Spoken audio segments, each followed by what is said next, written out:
ومن شر غاسق إذا وقب. واش معناتها الغاسق؟ تشفاو بكري كي كنا نلعبو كانوا والدينا ولا جدودنا يقولوا لنا غير أد المغرب طلعوا للدار خوفا علينا من الغاسق. والغاسق هو غروب الشمس، والرسول كان كيلحق وقت الغروب الشمس يبدا يستعيذ بالله وكي سقساوه قالوا له هذا الوقت هو الخطر كامل، قال لهم يخرجوا فيه الحيوانات ويخرجوا فيه الشياطين، قال لهم حتى السراقين، وفيه أذية كبيرة لولاد صغار. وتخيلوا ربي حذرنا من هذا الوقت وقال لنا الشر تاعو أو كيما الشر تاع السحر ولا الشر تاع الحاسد. هنا تفهموا على جدودنا ولا والدينا بكري كانوا يقولوا لنا غير أد المغرب اطلعوا للدار، عكس الولاد تاع دوكا يلعبوا حتى العشاء وهذا خطر عليهم. ونزيد لكم معلومة، الرسول صلى الله عليه وسلم قال لهم في هذا الوقت راح يطيحوا تانيك الأمراض. علاش رانا نشوفوا دوك دراري صغار يجيهم أمراض بلا سبب؟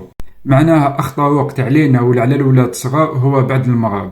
على هذا الرسول صلى الله عليه وسلم قالنا بعد المغرب استعيذوا بالله. ما تخوتش من هذا الفيديو حتى دير لي ابوني وتخليوا لي كومونتير، ودائما راح نستفادوا. سلام.